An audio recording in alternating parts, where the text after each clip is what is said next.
Hello, Boundless citizens, Boundmore here, and this is the Fortnightly series, episode 7. Landing a bit late with this one, but there it is, anyways.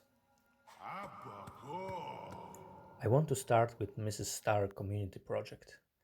I had her work in sight for a while now. She posted about it last December, but it wasn't until later post here when I finally put it firmly in my sight, really. Funny enough, as soon as I decided to include it in this episode, host dropped that message. An event to help Mrs. Star with her rock supply. Coincidence? Synchronicity? You tell me. But I knew right there I must take part and show it all to you. First things first though. I went to Mrs. Star place to see her experience Valley with my own eyes and get better grasp of how it works. Mrs. Star gave the basic idea in her posts. A place for people to claim a house and get experience, and I would supply rock. 25 houses, they all have their own beacon, so if someone wants experience, I give them perms to their very own house. She repeated that later in another topic, maybe a bit easier to understand the idea there. There is a group of houses, each one with one beacon. You can have perms in a house to craft. Each house has refineries and benches to craft rock in any way you want. And I supply rock. I place rock in your chest, and when it's empty, you send me a message, and next time I am on, I will fill it again. Basically, that's what it says here. So there I went, through TNT Central to the Lutrion Hub, where I found a portal to Phantom of the Opera, where the Experience Valley is located. When there, I also discovered that there is a direct connection to TNT main hub on Circa, placed in a top row above the main square. Before I even found the Experience Valley, I saw this portal saying Welcome Center, so I hopped in. Looks like work in progress, but you can see some items displayed in shop stands with signs used to show basic info on them. Pretty neat. And upstairs, more signs with useful links, tips and tricks. All coolly connected with sparklings to create a sort of tree diagram. Didn't explore all of it as I came for something else, but I recommend to visit and see for yourself. And then I met Mrs. Star herself. Lucky me. Only I didn't know it was her at first, since the toon's name was Star Harvester. Anyways, that made things easy as I could get a tour. I will let this part without my comment, just take a look yourself.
And here's the moment when I did discover that my guide is Mrs. Star herself. Okay, so since she admitted herself that the place got popular enough to make it hard to keep up with the demand for rock, Host organized an event to collect some rock for the Experience Valley. Host's definition of some seems a bit skewed though, as he meant 1 million. I quickly cleared my calendar and went for it. There were some people waiting there already when I arrived. I quickly took a sneak peek at the actual farm where it was supposed to take place. As you can see, a double row of containers was prepared for all the rock. And hammers were waiting in shop stands.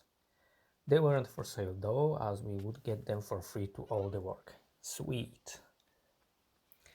Because of the world size and player limit, no more than 10 volunteers could take part at any given time during the event. And here's who showed up to form the team. 49er, Hades, Zjacha, Toots Boots, Bedrock, Sylvanas, LLT, Mars, plenty more. Me, Host. So, we got our hammers and we went for it like mad.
With less than 2 hours into the event, we hit the target of 1 million rock and then some.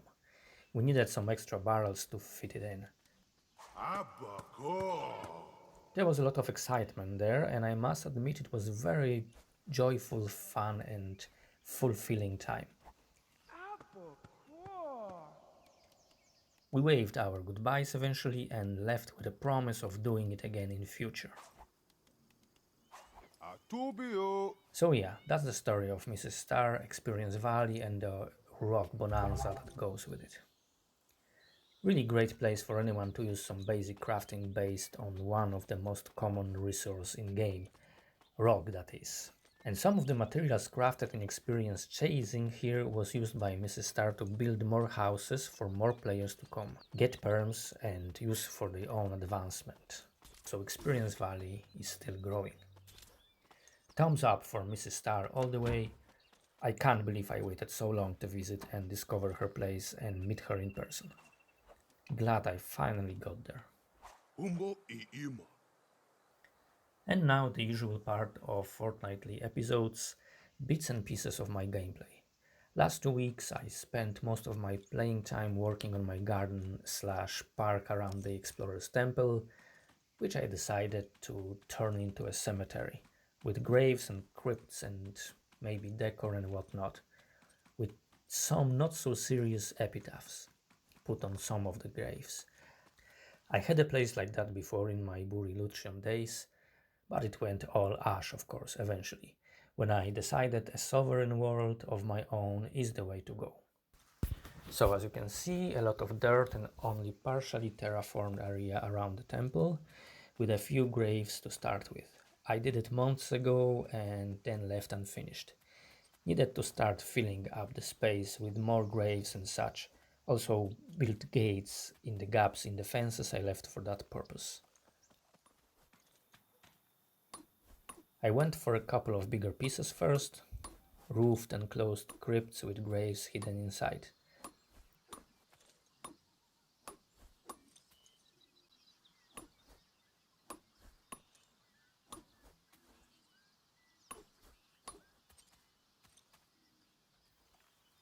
The biggest one is more like a chapel actually, I think.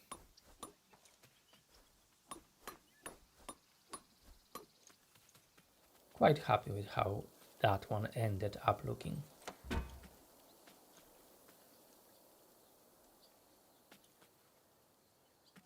I also added a decorative quiet corner then, where one can sit down in silence and contemplate.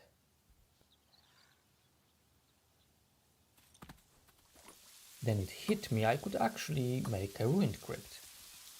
I hesitated for a while whether it should only have some walls left, or bits of roof as well. Finally decided to add roof remnants as well. I think it looks better.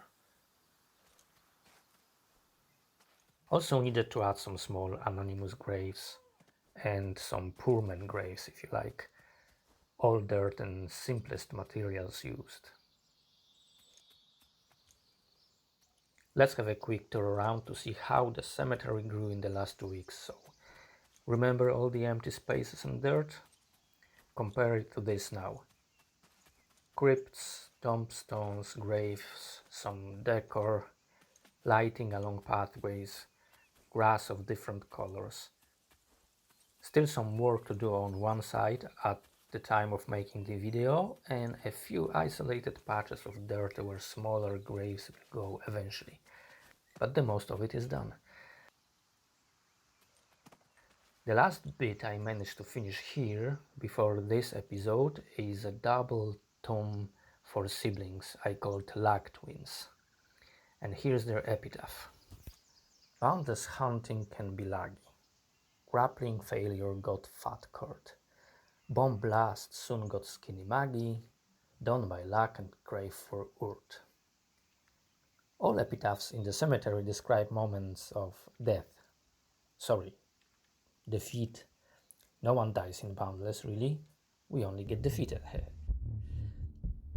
And even though all of them epitaphs were written for made-up characters, sometimes with real-life reference, I tried to make them familiar for a Boundless player by recreating the kind of ends that one can meet specifically in-game.